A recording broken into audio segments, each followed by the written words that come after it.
Sejam bem-vindos, minhas máquinas, a mais um podcast Vendo Logo Existo. Aquele podcast para quem é apaixonado por vendas e sabe que vendas transformam os negócios e transformam o mundo.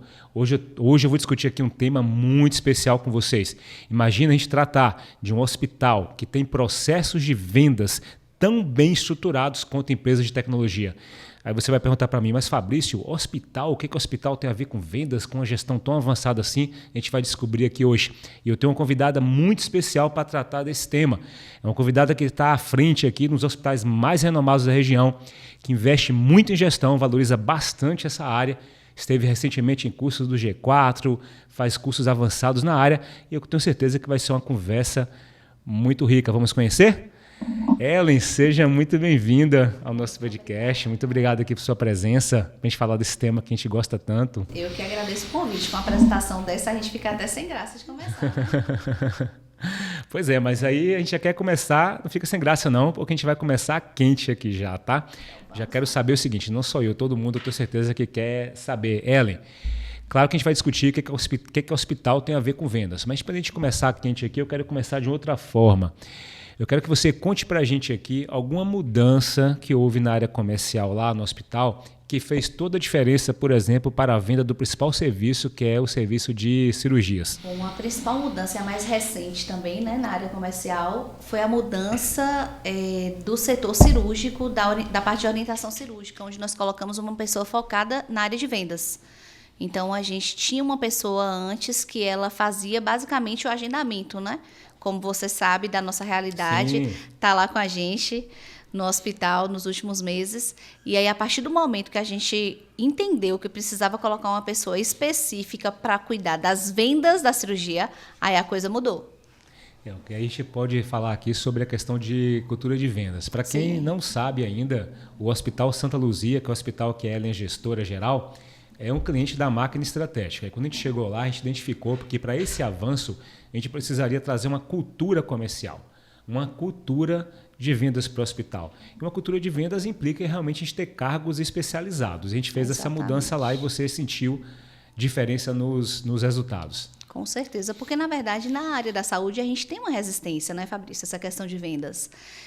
Tem muito a ver com sacerdócio, com essa questão de entregar para o paciente algo que é tão santo, precioso, tão precioso como a saúde. Quer lidar com a vida. Né? Exatamente, quer lidar com a vida. Então, existe um tabu, né? Falar sobre vendas dentro de um hospital.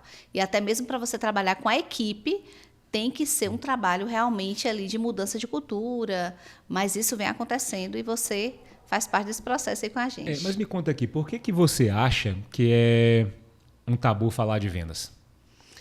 Na verdade, a gente tem os conceitos, né, de venda, o que a gente percebe, inclusive dentro do hospital, principalmente para o corpo clínico, a gente percebe que quando fala de venda, tem aquela questão da barganha, aquela imagem negativa, né? Como a gente já conversou antes, que a venda ela tem esse lado, né? Como é que a gente pode falar? Preconceito? Existe um preconceito com relação à venda. Então, dentro da saúde, quando a gente fala de venda, falou, como assim venda na área da saúde? Então, existe uma relação de preconceito, não só por parte da sociedade, mas o próprio corpo clínico, porque o médico ele é formado para prestar um serviço ali, um sacerdócio, né? Um auxílio à vida. Então, vai contra esse ensinamento que ele recebe também. Certo. Mas como é que você vê hoje? Depois que passou esse processo todo lá, como é que você enxerga vendas? O que você pode falar, por exemplo, para quem é da área de saúde aqui, seja médico, clínica, um hospital? O que você poderia falar sobre vendas, assim, para a sua visão, tá, de vendas? Fabrício, vender, na verdade, hoje, eu entendo que é continuar, é cuidar do paciente, né? Quando eu vendo um produto, quando eu vendo um serviço para o cliente hoje, eu estou vendendo um cuidado que ele não teria acesso se não houvesse um processo estruturado de venda dentro da minha empresa. Então, por exemplo, na questão da cirurgia mesmo, a gente tem a cirurgia ali que todo mundo faz uma cirurgia com uma lente comum, mas quando você entrega para o paciente uma lente especial, comercial, que dá a ele uma condição de se livrar do óculos, Sim. de ter uma visão para perto, longe, uma visão intermediária, você percebe que você transforma a vida daquele paciente. Então, à medida que você vende para ele, que você oferece um serviço para ele com uma qualidade superior, você está participando da transformação da vida dele. Perfeito. E se a pessoa que está atendendo ela não está capacitada, né, para fazer essa conexão entre a necessidade e a solução que vocês têm, a venda não acontece. Exatamente. Tem um conceito que eu quero até trazer aqui para as máquinas aqui que estão nos assistindo, que na área de saúde eu entendo que venda é uma questão de responsabilidade. Exatamente. E eu falei bastante isso para você. Você pode falar isso um pouquinho para a gente? É gerar acesso a esse cuidado, nessa questão da responsabilidade. E aí a gente tem o seu próprio caso, né? Sim, sim. Fabrício é nosso paciente, para vocês que não sabem, paciente lá do hospital do Santa Luzia. E a médica dele, a doutora Luciana, solicitou um exame e ele não fez o exame, foi embora sem realizar o exame. Eu fui lá fazer o orçamento na época tem uns 2 anos isso ainda, né? Já tem uns 2 anos. A máquina ainda não estava no Santa Luzia. E eu passei lá pelo pessoal do pós-consulta, que a gente chama, né? Quando você sai da sala do médico, você vai para uma área chamada pós-consulta, onde vai fazer um orçamento, te apresentar ali o serviço e tudo mais, agendar. E na época a pessoa me apresentou um valor e eu fiquei assim na dúvida, né? Eu falei, não, eu vou pensar, né? Pensei comigo e depois eu dou um retorno para a pessoa. Só que nisso eu acabei saindo, não dei retorno, não fiz o exame. Exatamente. E aí a coisa que eu comentei no Santa Luzia, que é o ponto de vista que eu entendo para a área de saúde, é que vender na área de saúde é de fato uma responsabilidade. É muito mais do que um processo de vendas, é um processo de responsabilidade. Porque se um paciente sai da sala de um médico, passa, por exemplo, por um pós-consulta, não agenda seus exames, não avança em verificar ali realmente qual é o problema, aprofundar esse diagnóstico, esse paciente pode voltar no futuro com uma situação irreversível. Exatamente. Por isso que eu falo, em saúde, venda é responsabilidade. A pessoa tem que sair dali realmente muito consciente, a gente tem que estar muito bem preparado e capacitado para, assim, vender a nossa solução. Lembrando que existe, como a gente estava conversando, existe a má venda e existe a boa venda. Assim como em qualquer área existe o mau serviço e o bom serviço. A gente tem que focar na boa venda, que é a venda de responsabilidade, onde você cria o match perfeito ali, né, entre necessidade do paciente e solução. Agora, tem outra coisa também que acompanha uma das mudanças no hospital, que é a questão da gestão comercial para valer, que é a gestão de indicadores e metas. Eu queria saber também, eu queria que você compartilhasse com a gente o que é que mudou na sua visão como gestora quando a gente realmente mergulhou em indicadores e metas, usar um termo mais técnico, nos KPIs nessa área do hospital. A gente já trabalhava, né, com os KPIs e com todos os indicadores na área financeira, por exemplo, e na área de produção, mas não voltado para essa área comercial. Então, como você viu, a gente não tinha nem setor comercial dentro do hospital, né? Não tinha ninguém voltado para tratar do comercial. Não existia comercial dentro do hospital. Como na maioria dos hospitais não tem setor comercial. É uma realidade que nós ainda temos na área da saúde. Então, isso é novo, foi novo para a gente também. Tem sido um desafio delicioso, né? Porque trabalhar com números realmente norteia a gente, dá uma visão, auxilia a gente na tomada de decisão. E o que você não mede, você não controla, né? Perfeito. O que você não mede, você... Como é que é a frase certinha mesmo? Você não controla aquilo que você não mensura. Certo? Como é que é? Tem uma frase certinha, né? Porque senão agora não me fugiu me fugiu também. Aquilo que você não mensura, você que não fala das contas, aquilo que você não mede, você não gerencia. Com certeza. Aquilo que você não gerencia, você não pode melhorar. Exatamente. E aí não adianta. É uma coisa assim interessante, porque se a gente quer desenvolver uma área comercial, por exemplo, muitas vezes eu sou chamado para desenvolver a área comercial. Desenvolver a visão. Para mim, o meu entendimento é que a gente tem que desenvolver a cultura. A cultura comercial, a cultura de vendas. Mas como é que a gente desenvolve uma cultura se a gente não cria uma estrutura, se a gente não tem estrutura, se a gente não tem um pensamento, né, uma mentalidade voltada para isso? É interessante, inclusive, que para fortalecer essa visão, foi uma sacada sua também muito boa, que foi a gente fazer aquele workshop lá voltado só para atendimento e vendas, envolvendo toda a equipe do hospital, né? Sim. Porque vendas não está só em quem vende, né? Não. É aquela questão, a venda tem que estar no sangue até de quem está fazendo ali a faxina no hospital. Exatamente. Todo mundo tem que vender. E para que todo mundo venda, tem que entender qual a razão de estar vendendo aquele serviço, né? Então, hoje lá no hospital, a gente tem trabalhado essa questão da cultura de fazer com que todos compreendam a importância, por exemplo, na tomada de decisão de realizar um exame, um check-up de glaucoma, que se o paciente ele não realizar, não fizer aquele procedimento ali, aquele exame, ele pode ter um impacto negativo no futuro, e um futuro que vai chegar em pouco tempo, porque o glaucoma ele realmente avança muito rápido. Então, todo mundo precisa compreender. Quem está na higienização, quem está na portaria, quem está dentro do centro cirúrgico, todo mundo precisa entender que, de fato, há uma importância, há uma responsabilidade, como você falou. Sim, sim. E na caso da área de saúde também, eu estava pensando aqui, lembrando de um caso que você já comentou comigo, que a experiência do cliente, ela anda muito casada com o processo de vendas. Muito Sim. casada. Aí você comentou uma vez, da funcionária lá que cuida da área de limpeza, que quando ela vê os pacientes um pouco soltos ali, ou meio com dúvida, ela aborda o paciente, né? Ela fala, conversa. Exatamente. Faz parte da cultura do hospital isso. Faz parte da cultura, porque quando você entende o porquê, aí você consegue realmente dar importância àquele processo tão importante que é o processo de venda. Sim. Então, sim. nossa funcionária lá, Rania, ela tem essa visão de que o paciente ele realmente pode ter uma oportunidade muito grande ali com a realização daquele procedimento. De transformação. Então, eu tenho uma pessoa dentro hoje, a Rania é prata da casa, né, como a gente diz. Sim. Eu acredito que... Não, ela é a funcionária mais antiga, a colaboradora mais antiga do hospital. E ela tem essa visão de não deixar ninguém sair dali sem realizar o procedimento. Até aproveitar, uma coisa que eu percebo no Santa Luzia, que é essa questão do tempo de casa, né? A maioria dos funcionários lá, inclusive os pilares, né, os funcionários-chave lá, eu percebo que tem muito tempo de casa, né? Você tem alguma... Porque assim, a rotatividade ela atrapalha muito. Qualquer processo, seja comercial, de vendas ou processos internos, a rotatividade ela é um câncer, na verdade. Ela é uma infiltração que vai contaminando e estragando tudo. Então, quando a gente quer falar de avanços, de melhorias de gestão, melhoria de vendas, a gente tem que olhar para dentro de casa e perceber assim, mas espera aí, como é que está a minha gestão interna? Que é uma parte que eu sei que você faz muito bem. Você tem alguma dica assim, para compartilhar com a gente de um ponto de atenção, que é justamente poder você conseguir esse nível de retenção que você tem com sua equipe? Fabrício, a missão do Santa Luzia, a missão do hospital é oferecer a melhor experiência de saúde dos olhos. E eu trago isso para dentro da gestão também, né? De oferecer a melhor experiência para aquele colaborador. Porque não adianta você pensar que o colaborador ele vai chegar na porta do trabalho e vai se despir da sua vida lá fora, não é como a gente ouviu no passado, e vai conseguir trabalhar o dia todo sem pensar na família, sem pensar na situação que ele tem lá fora. A gente precisa enxergar o colaborador como um todo. E a gente valoriza isso, e principalmente a questão da comunicação, né? Eu acho que a comunicação é um fator decisivo para a gente manter e reter mesmo a equipe. A rotatividade atrapalha muito o processo. Você está ali engajando, está mantendo um fluxo, aí vem a rotatividade e atrapalha tudo de novo.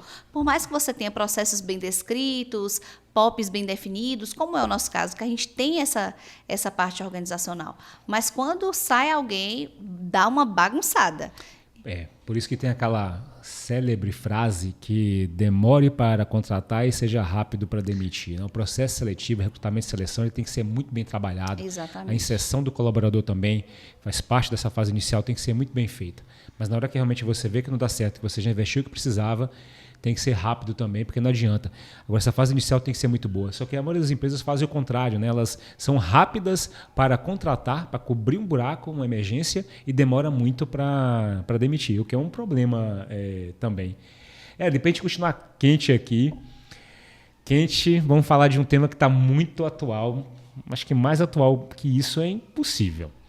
Você que vai me dizer se tem algum tema tão atual quanto esse, que é o uso de inteligência artificial no atendimento, nos processos. Santa Luzia já está com isso. Eu sei de tudo de lá, tá? Do Santa Luzia, mas a gente tem que fazer a pergunta aqui para poder... deixar um suspense fazer no ar.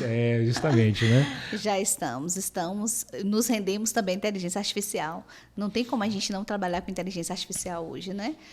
A gente realmente tem feito um trabalho, a gente trabalha a parte do comercial, né? Faz o trabalho do processo interno, faz a parte de divulgação do marketing e tem que utilizar a inteligência artificial a nosso favor. Sim. Até mesmo porque isso viabiliza, né, o agendamento dos nossos pacientes. Mas você usou em qual fase lá? Você foi em todo o processo ou você escolheu uma fase até onde ela iria caminhar? Não, nós estamos utilizando ali no início, né, para captação, estamos ainda em fase de implantação. Mas está... Mais desafios. Quem está escutando a gente pensa assim, caramba, eu tenho receio, eu tenho dúvida, não sei se eu faço. Lembrando que inteligência artificial é diferente de bot, tá? De bot atendimento. Bot é aquelas que manda aquelas perguntinhas, escolha a opção 1, 2 ou 3, escolha se você quer isso ou aquilo, que são perguntas fechadas e se o cliente responde de maneira diferente, ele não sabe como lidar com aquilo. A inteligência artificial é um agente de atendimento que é como se fosse uma pessoa, realmente ela interage, ela consegue entender, entre aspas, né, até certo ponto.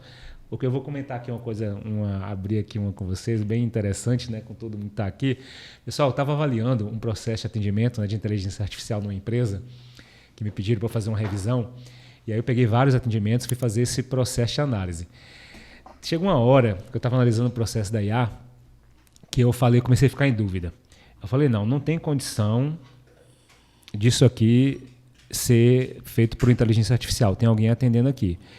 Porque era tão burro, o processo era tão burro, tão burro, que eu falei, não tem condição de um ser humano ser tão burro para perguntar dessa maneira. E adivinha? Era uma inteligência artificial. Era a inteligência. Era uma inteligência artificial atendendo. Isso é importante a gente falar, porque não adianta você achar que você vai implantar inteligência artificial e que você não precisa participar do processo. Porque a inteligência artificial ela precisa do fator humano. Precisa ter alguém monitorando e verificando o que acontece, né? Alimentando a questão do amadurecimento mesmo da IA. Precisa ter alguém envolvido no processo ali imerso, porque senão a coisa O problema que desanda. a gente acha que inteligência artificial, o nome por ser inteligência, ela é inteligente, Mike. É tipo assim, a inteligência artificial não, ela é inteligente. Exatamente. E aí acha que é só jogar lá e ela vai funcionar.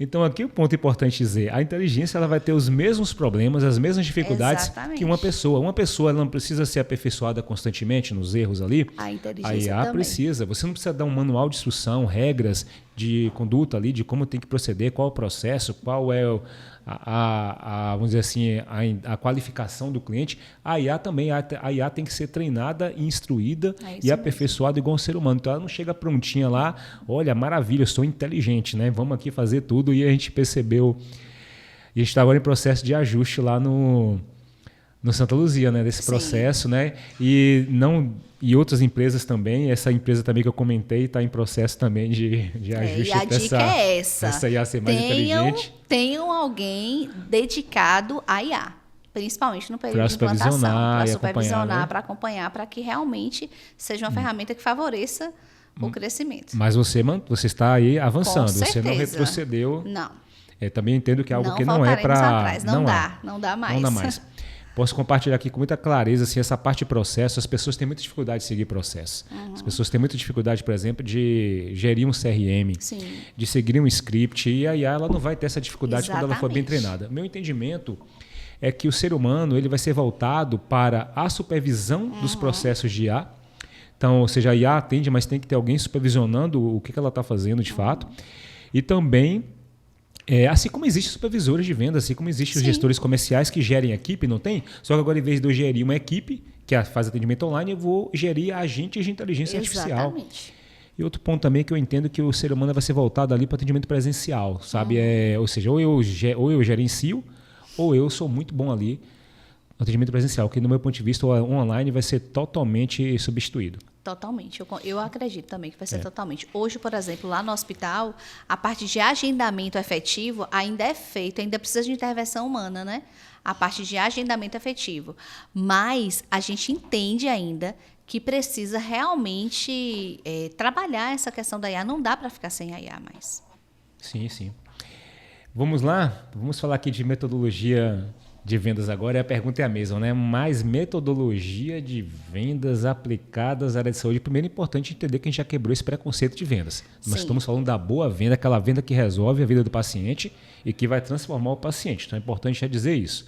Sim. Certo? A gente tem que trazer metodologias de vendas, mas vamos lá. Só que dentro do processo de vendas, uma das etapas de vendas ali passa pelo médico dentro do consultório.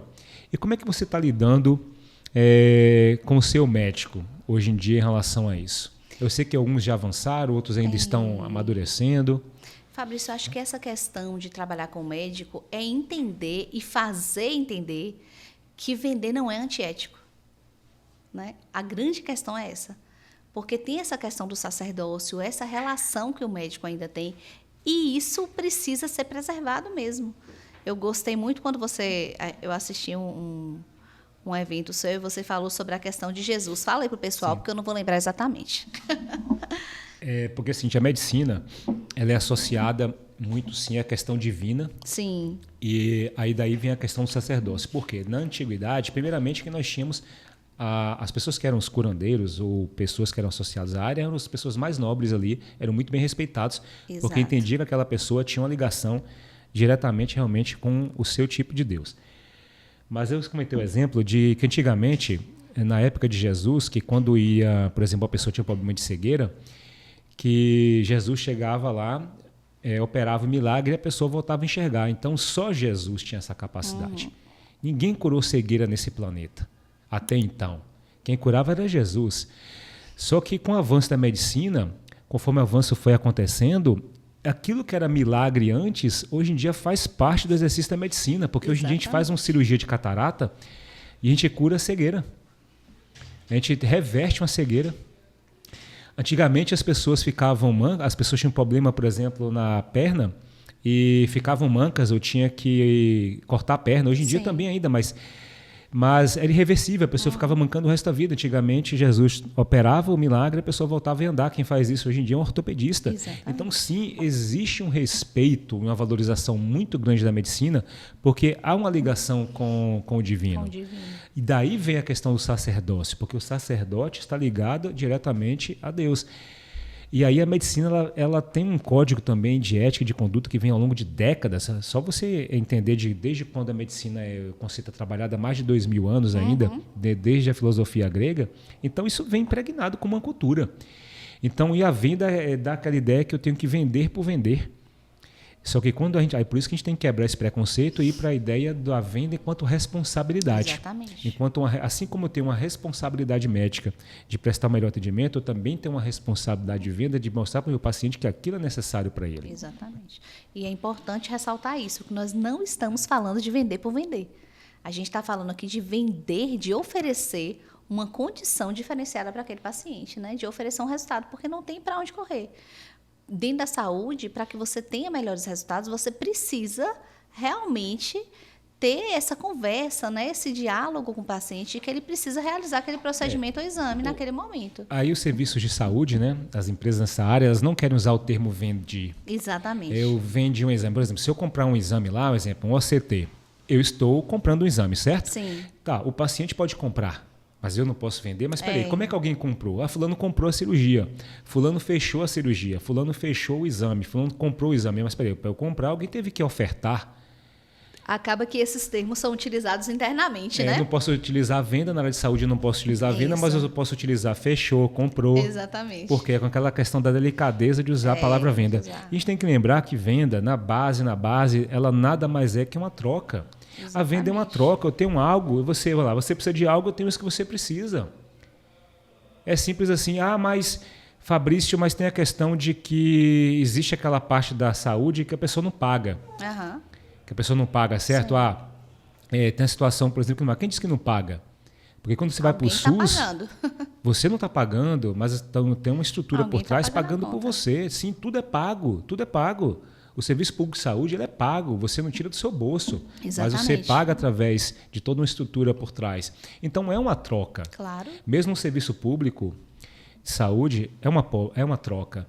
A gente aqui, só que no caso do particular, a troca é mais direta, a troca é mais perceptível. Mas é simples assim, eu quero algo e eu tenho para oferecer para você. O que você tem para oferecer em troca? É tudo. Gente, a venda, ela funciona desde quando o escambo surgiu, pelo amor de Deus. Não tem para onde, não tem como fugir desde disso. Quando alguém chegava lá, por exemplo, vamos pegar aqui o exemplo, tá lá atrás no passado, tá? Eu tinha 1 quilo de carne e você tinha 1 quilo de alguma coisa. Vamos fazer uma troca? Claro. Só que em vez de ser do dinheiro, era um material, era uma mercadoria que você trocava. Depois surgiu o sal, depois surgiu daí o termo salário, né? Depois foi convertido pelo ouro. Mas sempre foi uma troca. Venda é uma troca. Exatamente. Venda é uma relação de troca. Agora eu vou mais longe ainda. Me fale o que no campo das relações humanas não é uma troca. Nada. Porque venda está ligada, eu abordo muito isso, tá? Nos treinamentos, muito isso com as pessoas que eu mentoro nas mentorias, que venda é uma relação de troca. As relações humanas são relações de troca. Claro. Toda relação ela é baseada em interesse e necessidade. Isso mesmo. Toda. Mesmo até quem quer fazer o serviço voluntário, mas o serviço voluntário não tem troca. Quem disse? Ela quer se realizar em algo. Claro. Ela está trocando, ela quer uma oportunidade com o espaço, tudo tem troca. E se a gente enxerga que tudo é uma troca, e nós temos que pensar então na boa troca, na boa venda, a gente quebra esse preconceito de vendas. Para mim, vendas, eu faço vendas com paixão. Porque aquilo que eu entrego, eu sei que transforma. Sim. Se aquilo que você entrega transforma, é uma obrigação você vender. É uma obrigação, porque se o que você tem na sua mão, seja uma cirurgia, uma mentoria, uma consultoria, o que for, se você tem, por exemplo, o melhor bolo, faça um bolo de aniversário maravilhoso. Então, se você faz um bolo maravilhoso, por que você vai deixar alguém comprar um bolo ruim em outro lugar, porque você não teve capacidade para vender? Agora, imagina quando você traz isso para a saúde. Então, na saúde, vender é gerar acesso ao cuidado. Perfeito. Né? É gerar acesso ao cuidado do paciente. Então, muitas vezes, a pessoa tem... Às vezes, por exemplo, a questão da venda. Você está ali com o paciente. Hoje, dentro do hospital, eu tenho um termo, no caso da cirurgia, por exemplo, que o paciente assina informando que ele foi informado com relação à existência de lentes especiais. Porque imagine você, daqui um ano, a pessoa faz a cirurgia de catarata, aí chega lá o vizinho e fala, olha, minha visão é fantástica, eu não uso mais óculos, e você não. Por quê? Porque simplesmente não foi oferecido para você um produto melhor do que o produto convencional. E aí pode vir até uma visão que alguém pode ter uma visão mais socialista do processo, pode pensar assim, mas isso é um processo mercantilista porque tem que pagar e quem não pode pagar? Aí quem não pode pagar? O certo do nosso trabalho, enquanto sociedade no todo, é dar condições, é trabalhar para que as pessoas tenham condição de pagar, para que as pessoas tenham acesso também a isso, né? Mas para isso também tem a questão do serviço público que a gente paga indiretamente. Claro, né? Com certeza. São empresas, por exemplo, como Santa Luzia e tantas outras empresas com seus impostos que permitem esse acesso supostamente gratuito pelas outras pessoas. Papo forte aqui agora, não foi? Foi. A gente nunca teve uma conversa desse nível no nosso podcast, não. Dessa parte agora que a gente tratou aqui sobre conceitos Muito e um bom. pensamento Manda filosófico de mais. vendas. Vamos lá. Agora eu quero falar de desafios. Tudo isso é muito bonito, é lindo, gestão comercial, KPIs, vendas, metodologia Spincelli, etc. Mas tudo esbarra com desafios. Eu quero que você fale para a gente aqui qual foi, que é hoje ainda, ou foi ou é ainda o principal desafio nesse processo de mudança. Fabrício, esse preconceito com relação à venda ainda é um grande desafio que a gente enfrenta dentro do hospital, na saúde, porque eu dependo do médico, né? Eu dependo do médico na indicação. E a gente realmente tem esse desafio. E é algo que a gente vem trabalhando de uma forma muito educada e sutil, né? Porque realmente eu não tenho como... Como é que eu posso dizer? Você não pode chegar lá de uma canetada e falar assim, olha, você precisa... Exatamente, nós não temos essa prática. Pelo contrário, né? E nem pode, a venda nem pode ser de forma obrigatória. Claro. Nós estamos falando de uma situação onde o médico identifica uma necessidade muito clara, onde o hospital, o pós-consulta e os setores identificam a necessidade muito clara, onde a solução que você tem é perfeita para aquela necessidade. Exatamente. Nós estamos tratando desse ponto de vista. Isso mesmo. Então não pode ser por canetada, né? Olha, Não. médico, falando de tal, você tem que vender. A venda não pode acontecer de qualquer maneira. Claro, com Nós sabemos certeza. de instituições, inclusive, que por ser uma questão de responsabilidade, que esse cuidado tem que ser maior. Porque nós sabemos, sim, de muitas instituições da área de saúde que recomendam os exames muitas vezes desnecessários. Exatamente. Recomendam procedimentos que não eram tão necessários. Eu sei, por exemplo, Santa Luzia, quero deixar aqui muito claro que eu participo lá de vários processos, já escutei inúmeras vezes do médico falar assim, não, mas não posso recomendar agora a cirurgia de catarata porque o grau de maturidade não permite ainda, a gente precisa avançar um pouco mais, evoluir um pouco mais, passar mais tempo para a gente poder verificar se vai ter um avanço ou não. E eu sei de casos também o oposto, que tem hospitais aqui em Vitória da Conquista, por exemplo, de outros lugares, que já passaram, recomendaram a cirurgia, mesmo estando num estágio, né? Você pode até explicar melhor para quem quer nos entender sobre essa questão de maturidade da catarata. A gente já aconteceu várias vezes, porque, na verdade, a gente tem esse cuidado e o nosso corpo clínico é muito preocupado com essa questão, né? É um corpo clínico muito humano e a gente realmente, eu me orgulho de trabalhar com um corpo clínico tão ético como o corpo clínico que eu tenho hoje no Santa Luzia. Então, assim, quando a gente fala aqui de conversão, a gente está falando sobre essa questão de números, de trazer as vendas, a gente vem trabalhando do lado de cá, né? a equipe do pós-consulta, um paciente que já saiu de lá com a solicitação de um pedido médico. Mas, assim, esses médicos também, eles têm muito cuidado, muito zelo na solicitação de exames, né? Nós temos um protocolo, eles seguem um protocolo médico, né, com base na teoria do que realmente é necessário para fazer um diagnóstico.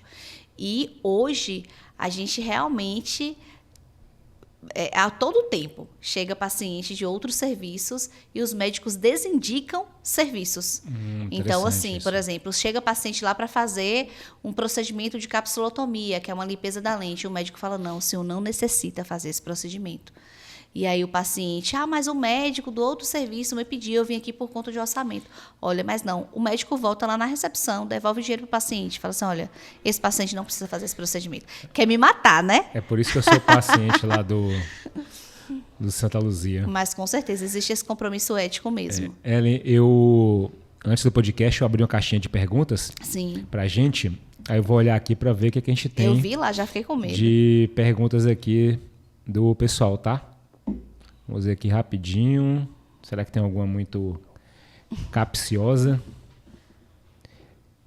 Peraí, cadê a caixinha? Só um minuto.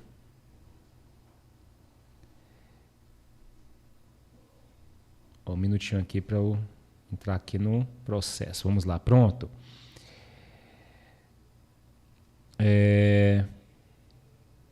Olha, aqui tem uma pergunta boa que cabe.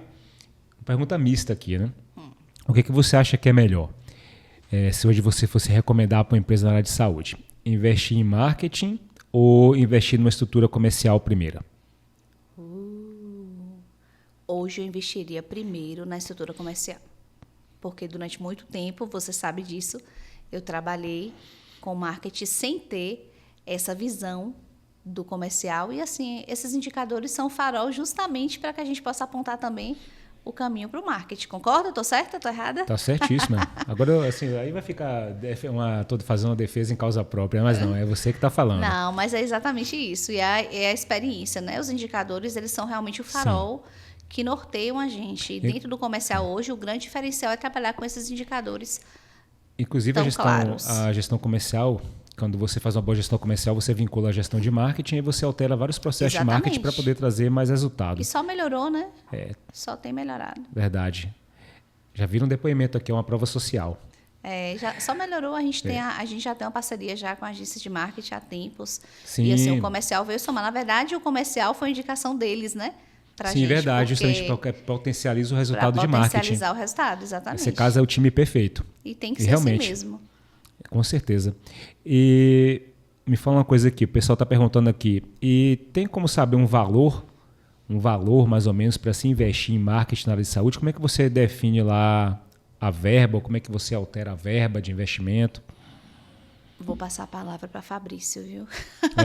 Essa parte de verba de investimento a gente está estruturando. Você que vai saber falar melhor que eu, Fabrício. Certo. O principal ponto que... E a pergunta foi para você, não foi para mim não, viu? Sabe debate de político? Que o político faz a pergunta para o outro para que ele mesmo possa responder a pergunta porque ele quer falar daquele assunto. É porque ele está esperto, né, Mike? A pergunta foi feita para quem? Para ele. Mas a pergunta está aqui. Cadê a câmera? Cadê? Aqui, ó. Está aqui, ó. As perguntas estão aqui, não estou inventando, não foi por causa própria, não. Mas é o seguinte, o principal parâmetro que a gente vai utilizar é o CAC. A gente está falando de canais de aquisição. Vamos lá, então vou responder aqui, né? Tá vendo como era melhor ele responder do que eu? Vai lá. Então, a pergunta é, como saber o valor correto para investir em marketing? Bom, o primeiro ponto é entender que você tem canal de aquisição. A depender do tipo de canal que você utiliza para o marketing, é um canal de aquisição. Então, no caso do tráfego pago ali, por exemplo, o Instagram é um canal de aquisição. Então, você vai definir o CAC, qual é o custo de aquisição desse cliente, ou seja, de todo mundo que entrou lá, do que eu gastei de anúncio, que entrou e que depois comprou de fato, quanto custou para eu ter esse cliente. Tem outro canal mais barato que isso? Porque às vezes pode ser que o canal prospecção seja mais barato, vamos supor. Exatamente. O canal de indicação, o canal de eventos, etc. Posso ter outros canais, então eu tenho que ver esse custo final. Se esse custo final compensa, eu posso ir aumentando a verba ali, pouco a pouco do marketing. Lembrando que isso não é linear. Chega uma hora que eu bato na capacidade, não é porque eu investi 1.000 e vendi, por exemplo, investi 1.000 e vendi 20 mil. O fato de investir 2.000 não vai garantir 40 mil. É importante ter essa consciência, mas aqui respondendo basicamente, eu avalio pelo CAC. Inclusive, minhas decisões nas empresas para poder mudar, diminuir verba, mudar de campanha, nas orientações, é o CAC. Não é o custo de conversão. Sim. Custou R$5 para converter o lead entrou no funil. Pô, mas custou R$5, mas não comprou. O outro custou 15 e comprou. Cá entre nós, qual que ficou melhor aí? Só que as empresas de marketing se baseiam muito no custo de conversão. Quanto custou por lead, CPL, né? O custo por lead. Para mim não importa o custo por lead. Importa se entrou 1.000. Eu quero saber quanto que comprou lá no final, se estava qualificado ou não. Vamos ver outra pergunta aqui. Olha só, foi bem o que você acabou de falar. Sou médico e tenho dificuldade de vender dentro da minha clínica. Aí, tá vendo? Você respondeu isso aí. Aí é uma questão... Certo. Tudo bem, mas vamos lá. Eu sei que a gente tem uma certa dificuldade com às vezes, a questão do médico. Mas que recomendação? Imagina que tenha médicos nos assistindo ou pessoas que têm dificuldade de vender. Sim. Que conselho, Ellen? Agora eu não vou dar o conselho, não. Quero ouvir de você. Você que já tem toda essa visão. O que a pessoa precisa aprender ou mudar na mentalidade dela para tentar quebrar essa crença aí? Eu acho que é isso, essa questão de entender que você está gerando acesso ao cuidado, que você está gerando acesso a uma experiência melhor para o paciente, né? Porque se você não perceber que você está causando, de fato, uma transformação na vida do paciente, aí você vem para o lado ruim da venda, né? O lado ali onde você só quer tirar e não oferece algo em troca que tenha esse valor e essa qualidade. Mas no caso da saúde, a gente está falando da vida da pessoa, né? Sim. Então, por exemplo, quando você fala da vida, quando você fala, por exemplo, como é o nosso caso, de visão, gente, é uma transformação. A gente enxerga lá, eu falei enxerga, né? Tá parecendo que eu estou falando do resultado. Mas, na verdade, a gente vivencia isso, né, no nosso dia a dia. Um senhorzinho que chega lá e que o maior objetivo dele é ter aquela experiência que ele tinha no passado de brincar com os netos. E a perda da visão fez com que ele perdesse esse momento. A senhora lá que falou assim que para ela a grande transformação dela foi poder voltar a ler a Bíblia. Exatamente. E aí a gente vai para aquele caso que a gente não vende o produto, que a gente vende a transformação. Foi inclusive um conceito que a gente plantou lá dentro, né? A gente implantou, melhor dizendo. Sim. Porque quando a gente vende cirurgia, a gente está vendendo um produto. Melhor, é uma solução, né? Está vendendo uma solução e ligado ao produto, que a gente vende realmente, que motiva as pessoas a comprarem a transformação. Claro. É a pessoa que vai voltar a ler a Bíblia. Eu lembro de um caso lá da paciente que falou que ela agora podia ler o ônibus, se ela saber que ônibus que ela pegava. É incrível a capacidade de transformação que você tem na mão. Então, se você não oferece isso para o paciente, ele deixa de ter essa experiência. Aí o paciente está lá com dúvida, compra ou não compra, né? Poxa, fecha ou não fecha esse pacote aqui. Aí você já descobriu ali quais são as maiores dores dela, e aí você chega para ela e fala assim, mas você quer voltar ou não quer voltar a ler a sua Bíblia? Pronto. Você quer voltar ou não quer voltar? Lembra que você vai sair daqui, quando você vê o próximo ônibus, você vai continuar sem enxergar. Isso, o que você quer realmente? Então a gente vai focar na transformação. Vamos seguir aqui? Vamos. Tá bom para você? Tá ótimo. Então vamos lá então. Vamos seguir. Sim, e você hoje tá ficando bom, tá gostando, né? Dessa cultura de gestão comercial que está sendo introduzida. Agora você pensa em expandir a era comercial, incluir cargo novo, evoluir em algum tipo de processo. Revela para a gente um pouquinho do futuro agora. Ainda temos cargos ainda, né? Para colocar lá dentro do nosso planejamento, porque a gente começou aí com a parte de cirurgia, né? Mas a gente ainda tem expansão, ainda tem os projetos externos que a gente quer fazer, tem muita coisa para acontecer. Sim, a parte toda de parcerias, prospecção. Exatamente. Tem muita coisa boa vindo por aí. Mas a gente fez lá um teste primeiro que foi importante, que é importante compartilhar, que muitas vezes você não tem uma receita que possa destinar para aquilo, para criar um cargo novo, mas nós temos que entender que não necessariamente um cargo é uma coisa, uma função é outra. Uma função comercial é uma coisa e um cargo é outra. O que a gente criou lá no Santa Luzia foi uma função comercial e dividimos essa função entre 2 cargos que existiam para administrar essa função, certo? Distribuindo as atividades, para viabilizar e mais para frente trazer um cargo de fato aí 100% dedicado. Correto? Isso vem justamente com aquela ideia de limpar minha função, né? Porque eu já vinha acumulando muita atividade. E aí, quando a gente conseguiu dividir aí entre Neia e Pedro, que estão lá com a gente no comercial, né? E a gente realmente tem colhido bons frutos, né, com essa divisão de funções, porque consegue dar atenção a todas as áreas. É importante, assim, você falou, eu quero frisar, que é a questão da estrutura organizacional. Sim. Sabe, trazer um viés mais técnico aqui. Porque as pessoas elas querem melhorar as vendas, querem melhorar os resultados, e não entende que isso você não modifica com canetada e nem com discurso, né? Com batendo palma, bora, bora, bora, bora, bora. E porque você não está vendendo, não é assim. A gente tem que criar uma estrutura realmente que rode, uma engrenagem que rode. E lá, no caso, a gente pegou um colaborador que estava numa função que ele tinha muito potencial. Ele foi transferido para uma função nova, um cargo novo de assistente de marketing, aí carga e função alinhados. A pessoa que entrou em vendas, a gente reformulou o cargo e ela assumiu função de assistente comercial. Isso. E com isso a gente tornou o setor pleno, né? Exatamente.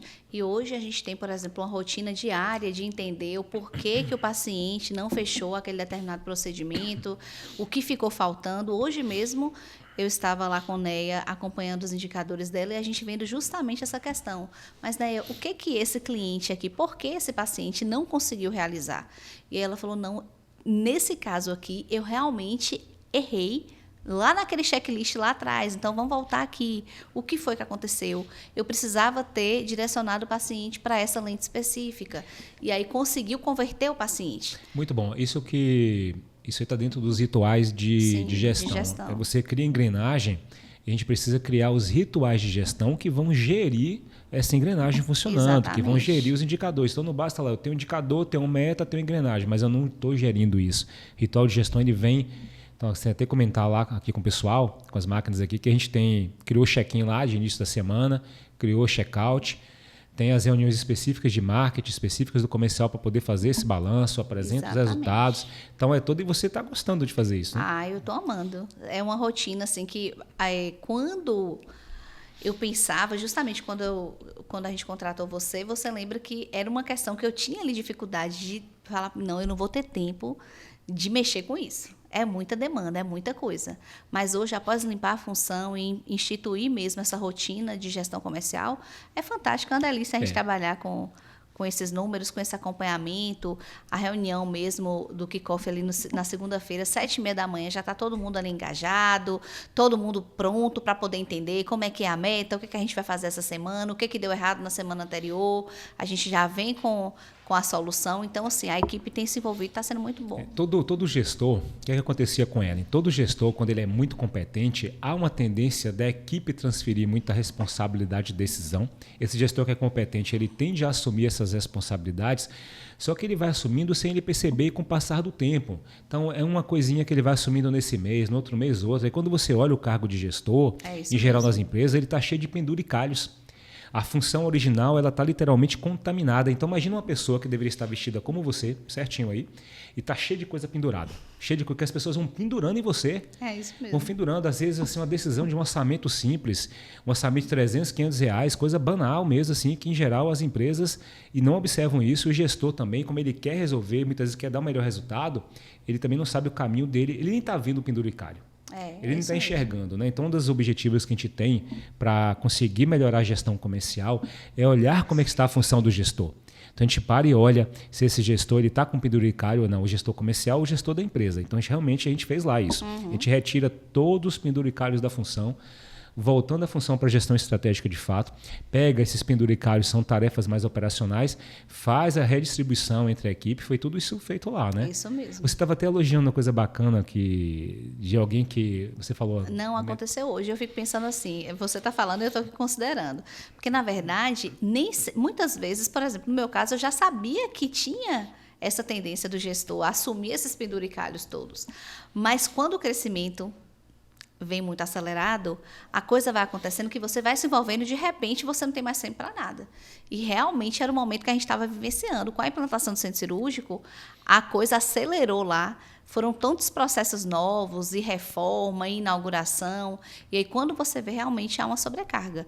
Mas eu falei que hoje eu achei fantástico, que hoje eu estava lá conversando com o Douglas, meu colaborador, e alguém falou lá na recepção, acho que Camila ligou, falou, Douglas, recebe fulano de tal para poder... É um representante. Eu falei, gente, eu recebia todo mundo.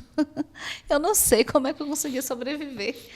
Eu chegava em casa exausta de tanta gente que eu recebia. Rania falava assim, minha filhona, toma uma água que você fala demais.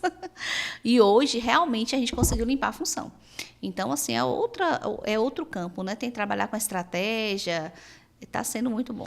Um momento fantástico. Fazer um elogio aqui. Primeiramente, Santa Luzia foi um processo muito bom, realmente. A gente fez uma primeira etapa do processo, a primeira fase, trazendo todas as estratégias Sim. e conceitos, etc. E agora a gente está na segunda fase, renovou, fez a renovação com a máquina estratégica. Agora a gente está cuidando da efetivação para que tudo realmente aconteça conforme planejado. Agora tem que tirar o chapéu aqui, porque assim, eu já falei para você, Santa Luzia hoje, podemos até fazer um corte aqui. O Hospital Santa Luzia hoje, de todos os clientes que eu tive, é o cliente mais avançado em relação a processos, em relação a KPIs, em relação à gestão de fato, porque há em você essa abertura para trabalhar realmente um nível mais avançado da assessoria. Realmente é um processo bem complexo que é desenvolvido lá hoje. Simples agora que já está sendo implantado, né? Complexo quando a gente precisou, mas tem que tirar o chapéu para a sua gestão. Se todo hospital tivesse uma gestora como você, nós teríamos um outro nível aqui de gestão hospitalar aqui em Vitória da Conquista e com essa visão de gestão comercial agora também, gestão da parte de gestão de pessoas. Então a gente tem que tirar o chapéu. Vou falar que depois eu faço o Pix para ele, viu? Agora, que eu encomendei aí esses elogios. Eu fiz o depoimento para ela, agora eu vou pedir o depoimento de volta. Agora fala aqui para a gente e como é que foi esse trabalho da máquina estratégica? Agora fala assim, de maneira bem natural realmente. O que mudou na sua vida como gestora, lá para o hospital, ao ponto de você... Se alguém chegasse para você hoje e perguntasse, vale a pena, Ellen, implantar um processo desse de estruturação comercial? Com certeza. E uma das coisas que o Fabrício perguntou, quando a gente teve uma das primeiras conversas, ele perguntou assim, Ellen, você tem competência para implantar a gestão comercial aqui? Por que você quer contratar alguém de fora? E eu falei para você, não sei se você se recorda, eu falei, não, eu realmente preciso porque eu não tenho braço para fazer isso. E realmente não tinha. Então, assim, eu não tinha nem equipe para isso. E quando a gente trouxe o Fabrício para dentro do time, aí a coisa aconteceu. E eu já sabia que ia acontecer, porque a gente já conhecia aí o perfil de Fabrício, né? Mas tem sido realmente fantástico e implantar o comercial na área da saúde é tão importante. Eu tenho uma visão hoje tão mais ampla com relação a isso, que não só faria de novo, como vamos fazer e vamos estar sempre atentos a essa área dentro do hospital. Chegar ao 100% daquilo que... Com certeza. Eu sei que a gente tem batido metas, tem chegado nas metas que a gente traçou lá atrás de crescimento, inclusive mais agressivo do que nos anos anteriores, porque até então o crescimento ele era um pouco orgânico, né? Crescia bem, mas orgânico. A gente colocou dessa vez uma meta, alinhamos todos os eixos de receita para que a gente realmente consiga chegar. Não vou poder aprofundar aqui sobre eixo de receita, mas a gente criou, desenvolveu isso para poder chegar lá, né? Cada eixo monitorado certinho. Mas se você... Depois a gente conversa mais sobre isso com quem está nos assistindo aí. Ellen, a gente está chegando aqui ao final. Aí passou rápido, eu estava com medo, tá vendo? Cadê aquele som do tipo, cadê? A gente tem que colocar uns efeitos sonoros aqui nesse podcast. Faz assim, estamos chegando ao final. Ótimo. Ficou excelente, tá vendo? Olha, aquele podcast é super moderno.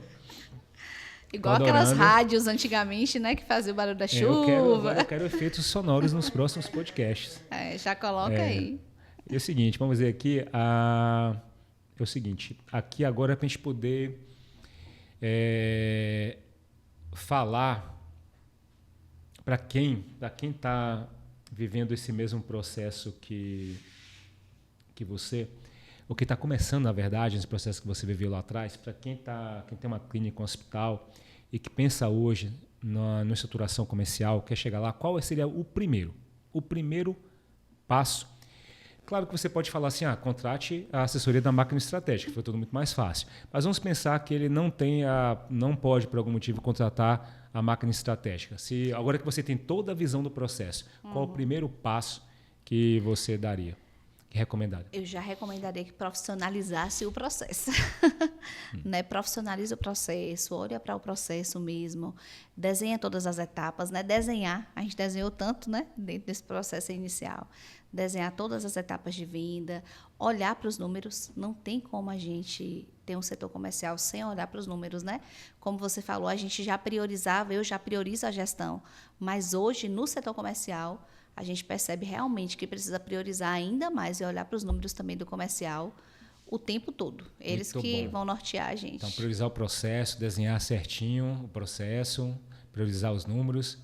Posso dar a minha dica também? Ó, Pode. você que quer dar, eu fiz a Pode pergunta dar para sua ele. Ele dica. faz a pergunta para mim, então, qual o primeiro passo que você acha? Fabrício, qual o primeiro passo para quem quer implantar o setor comercial E que, lá no seu porventura, hospital e que não pode- porventura não tenha condições neste momento de contratar a máquina estratégia? Ó, vai ser um prazer responder. É o seguinte, se você quer vender, você tem que colocar alguém de vendas. Aí, Tá? tá Simples vendo? assim. Você quer vender, você tem que colocar alguém de vendas. Você tem que olhar para dentro da sua empresa, ou então olhar para dentro da sua empresa e perceber se Quem tem tem. sangue de vendedor. Não tem como você vender se não tiver sangue de vendedor lá dentro. É isso mesmo.